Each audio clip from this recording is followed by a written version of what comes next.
बालाघाटातील अनुसूचित जमाती सेवा संघ परभणी यांच्या वतीने परभणी जिल्हाधिकारी कार्यालयासमोर असलेल्या आंदोलन मैदानात बेमुदत आमरण उपोषणाला सुरुवात केली आहे।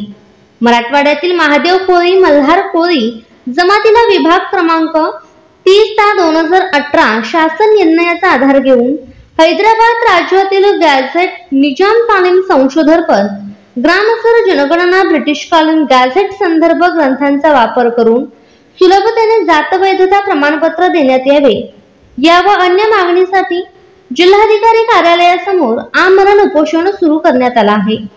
लेखक सय्यद सिराज गुल हसन यांनी संशोधन ग्रंथात कोळी जमातीच्या बाबतीत गॅझेटमध्ये उल्लेख केलेला आहे। हैदराबाद राज्याची जनगणना 1921 ते 1923 मध्ये राज्यातील सर्व जाती जमातींच्या लोकसंख्या दिल्या असून हैदराबाद राज्यातील महादेव कोळी आणि मल्हार कोळी जमातीची एकत्रित लोकसंख्या कोळी या सामान्य संज्ञा खाली दिलेली आहे। म्हणून राज्य सरकारने आमच्या मूलभूत हक्काच्या मागणीस मान्यता द्यावी अशी विनंती बालाघाटातील अनुसूचित जमाती सेवा संघ परभणी यांच्या वतीने जिल्हाधिकारी परभणी यांच्या मार्फत राज्याचे मुख्यमंत्री देवेंद्र फडणवीस यांच्याकडे केली आहे। यावेळी गणेश सूर्यवंशी, सचिव निवृत्ती रेखळगेवार, कोषाध्यक्ष रमेश पिठलवाड, गोविंद विकास कांबळे, रंगनाथ मराठवाडा अंबादास, अच्युत सोगे, बालकिशन बंडेवाड, प्रभाकर कुडकेवाड आदींसह कोळी समाज मोठ्या संख्येने उपस्थित होता।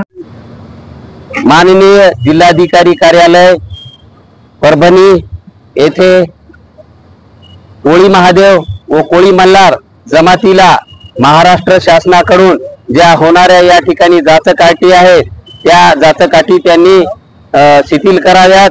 आमच्या ज्या शिकलेल्या मुलाबाळांना या ठिकाणी जमातीचं कोळी महादेव जमातीचं प्रमाणपत्र देते वेळेस 1950च्या पुराव्याची मागणी करून एसडीओ या ठिकाणी आमचे प्रमाणपत्र या ठिकाणी रोखून ठेवतात। तसेच आमच्या रत्न नात्यातील कोळी महादेव जमातीचे वैधता प्रमाणपत्र असताना सुद्धा या ठिकाणी आमच्या मुलांना या ठिकाणी कोळी महादेव जमातीचे प्रमाणपत्र दिल्या जात नाही। ही स्थापत्याची या ठिकाणी वागणूक आहे। आणि तसेच आमचे या ठिकाणी संभाजीनगर या ठिकाणी जे जात प्रमाणपत्र पडताळणी समिती आहे ही समिती सुद्धा आमच्या या ठिकाणी गेलेले प्रकरण या ठिकाणी प्रलंबित ठेवते आणि आम्ही जर त्यांना या ठिकाणी वेळोवेळी संपर्क केला असता ते आम्हाला या ठिकाणी तुम्ही बोगस असल्याचा या ठिकाणी आमच्यावर ठपका ठेवते। ही आमच्याकडे न्याय आम्हाला दिला जात नाही, आमच्यावरती अन्याय केला जातो। तर आम्हाला या महाराष्ट्र शासनाने जसे अंध गोंड भिल्ल या जमातीला घरपोच पोस्टाद्वारे जे जमातीचे वैधता प्रमाणपत्र दिले जाते त्याच पद्धतीने आम्हाला कोळी महादेव कोळी मल्हार जमातीला या ठिकाणी प्रमाणपत्र दिले पाहिजेत। आम्ही या ठिकाणी पूर्वी निजाम स्टेटच्या हैदराबाद संस्थानमध्ये होतो। या ठिकाणी आमची कोळी महादेव व कोळी मल्हार अशी नोंद आणि मूळ वस्तीस्थान या ठिकाणी बालाघाट डोंगररांगा गोदावरी पट्ट्यामध्ये असल्याचे पुरावे आम्ही या ठिकाणी प्रदर्शित केलेले आहेत। या पुराव्यांचं या ठिकाणी महाराष्ट्र शासनाने वाचन करावं आणि आमच्यावर ज्या लादलेल्या अटी आहेत त्या पूर्ण या ठिकाणी अटी कमी कराव्यात। आणि पश्चिम महाराष्ट्रामधले ज्या कोळी नोंदी असताना सुद्धा मधुकर पिचड, गोविंद गारे तसेच त्या ठिकाणचे असलेले सगळे कोळी महादेव जमातीच्या लोकांना कोळी नोंदी त्यांच्या रेकॉर्डवर असताना त्यांना कोळी महादेव कोळी मल्हार जमातीचे वैधता प्रमाणपत्र व जात प्रमाणपत्र दिल्या जाते। तोच निकष या ठिकाणी महाराष्ट्र शासनाने आम्हाला लावावा व TRTI ला या ठिकाणी जात पडताळणी समितीला आदेश द्यावेत अशी या ठिकाणी आमची एकमुखाने मागणी आहे।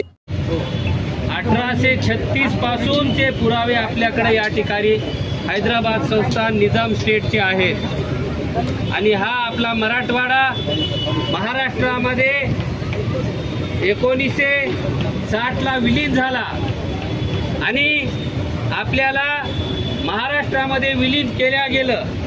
परंतु ज्यावेळेस आपण हैदराबाद संस्थानमध्ये असताना आपल्या महाराष्ट्रामध्ये विलीन झालेले जिल्हे आहेत आणि या जिल्ह्यामध्ये या बालाघाट डोंगर रांगामध्ये जे असलेला महादेव कोळी आणि मल्हार कोळी हा या ठिकाणचा मूळ वस्ती असलेला समाज बांधव आहे आणि या समाजाला आपल्याला या महाराष्ट्रामध्ये कोळी महादेव जमातीचे प्रमाणपत्र काढण्यासाठी हे महाराष्ट्र शासन विविध प्रकारचे GR काढून आपली या ठिकाणी अडवणूक करीत आहे।